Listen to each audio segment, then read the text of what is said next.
एमसोनियंस batch कैसी होगी, इसकी रिव्यू कैसे, यहाँ पे फैकल्टीज कैसे, यहाँ पे अच्छी पढ़ाई होती है या नहीं होती। मैं वो सब सब्जेक्ट भी नहीं पढ़ी हूँ, मैं तो ये सब में बस एनसीईआरटी रीडिंग करती है। जीके में कितना पढ़ोगे, कितना करोगे, तो इस तरह मेरे को लगता है।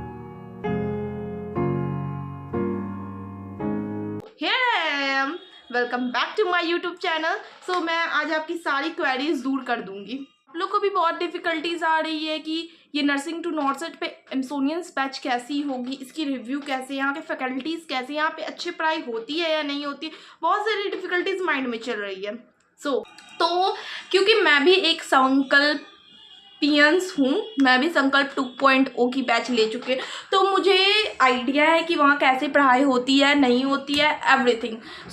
मैं आपको बिना डिग्री के हुए सारी इन्फॉर्मेशन देती हूँ। तो मैं फिज़िक्स की, केमिस्ट्री की, बायोलॉजी की और जीके रीजनिंग सबकी अलग अलग मतलब बताऊँगी। सबसे पहले मैं फिज़िक्स से स्टार्ट करती हूँ। तो फिज़िक्स में हमारी दीप्ति मैम पढ़ाती है, जो कि अब तो यूट्यूब पे उनकी टेस्ला सीरीज चल ही रही है, तो आप देख सकते हो वो कैसे ही पढ़ाती है। मेरे को लगता है वो अच्छी पढ़ाती है, वो एम्स ओरिएंटेड है। तो क्योंकि नीट तो देना नहीं है, मतलब किसी किसी को देना होगा, बट ठीक है, हम लोग को एम्स क्लियर करना है एग्जाम नर्सिंग वाला, तो उसके ओरिएंटेड पढ़ाती है और बहुत अच्छा पढ़ाती है। मेरे को लगता है कि बहुत अच्छा पढ़ाती है। और एमसोनियंस बैच मेरे को जहाँ तक लगता है आप ले लो, क्योंकि वन शॉट होगा, वहाँ पे आप लोग अच्छे से इंटरेक्ट कर पाओगे। अगर आपको वैसे फाइनेंशियली कंडीशन है तो ठीक है, वहाँ पे यूट्यूब पे भी बहुत सारी स्टडी मटेरियल्स है अवेलेबल। बट हम लोग होते हैं ना कि यहाँ चले जाएं वहाँ चले जाएं, बट एक बैच आपके पास रहते ना, उसको आप प्रॉपर फॉलो करते हो। बट वही आपके पास बहुत सारे मटेरियल रहते तो आपको लगता है ये भी वीडियो देख लेते, ये भी वीडियो देख लेते, ये भी वीडियो देखते, तो वहाँ पे फिर आ जाती है प्रॉब्लम। वो चीज़ नहीं होनी चाहिए। तो इस कारण मेरे को लगता है आपके पास एक बैच होना जरूरी है। If you are preparing for any competitive exam, आपके पास एक बैच होना चाहिए। इससे आपका एक चीज़ है, एक टीचर है, एक गोल है, नथिंग। तो फिजिक्स के लिए वोटी केमिस्ट्री फैकल्टी की, जो कि बहुत लोग की प्रॉब्लम है कि मेरे को इनसे समझ नहीं आते। मैं बहुत सारे की कमेंट देखी हूँ, सबका कहना है कि मेरे को केमिस्ट्री उनसे समझ नहीं आती, बहुत ये वो दिस दैट।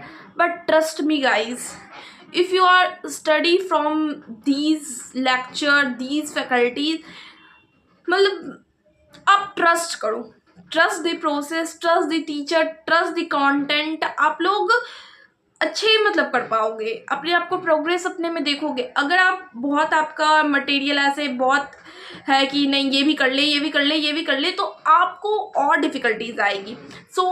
एक टीचर पे स्टिक रहो हमेशा, मैं यही बोलना चाह रही हूँ। हाँ, तो मैं वहाँ फिजिकल केमिस्ट्री पढ़ी हूँ, क्योंकि इनऑर्गेनिक मैंने पहले पीडब्ल्यू से पढ़ चुका है, मोहित दादी सर से, और ऑर्गेनिक भी मैंने पहले पीडब्ल्यू से पंकज सर से पढ़ चुका है। तो मैं उन सब की तो नहीं बोल सकती, क्योंकि मैंने लिया ही लेक्चर नहीं है, तो मैं कैसे बोल दूँ, कैसे रिव्यू दे दूँ। बट मैंने फिजिकल केमिस्ट्री पढ़ा है उनसे, स्नेहा मैम से, क्योंकि मेरे को फिजिकल केमिस्ट्री में कुछ कुछ चैप्टर थे ना कि शुरू से कि मेरे को सरदर्दी लगते थे, जैसे कि थर्मोडायनेमिक्स हो गए, फिर रिडॉक्स इजी चैप्टर है, बट उसका जो बैलेंसिंग वाला पार्ट है ना, नहीं होता है मेरे से, बहुत डिफिकल्टीज आती है। तो मैंने वो लेक्चर देखे, after study from Sneha ma'am मेरे सारे कॉन्सेप्ट क्लियर हो गए, मेरे सारे डाउट क्लियर हो गए। अब मैं सारे क्वेश्चन सॉल्व कर लेती हूँ ईजिली। बस वही, उसको रिवाइज तो करना ही, रिवाइज के बिना तो कुछ हो नहीं सकता है। तो मैं ईजिली सॉल्व कर लेती हूँ। तो मेरे को लगता है कि नहीं, वो केमिस्ट्री अच्छा पढ़ाती है। अब मैं फिजिकल की बात करी हूँ, ऑर्गेनिक इनऑर्गेनिक की मैं नहीं जानती हूँ, बट वो भी अच्छा ही पढ़ाती हूँ। कि जब फिजिकल अच्छा पढ़ाती हूँ तो वो क्यों खराब पढ़ाएगी। तो आप लोग ज़रूर उनसे पढ़ो। बात रही बायोलॉजी भी मैंने पढ़ी। बायोलॉजी मैंने विपिन सर से पढ़ा हुआ है पहले, और जूलॉजी मैंने समाप्ति मैम से पढ़ा हुआ है। तो मैं वो सब सब्जेक्ट भी नहीं पढ़ी हूँ, मैं तो ये सब में बस एनसीईआरटी रीडिंग करती हूँ, दैट्स इट। और मैंने शॉर्ट नोट्स बनाए रखे हैं, उसी ही रिवाइज करती हूँ, that's it for the biology.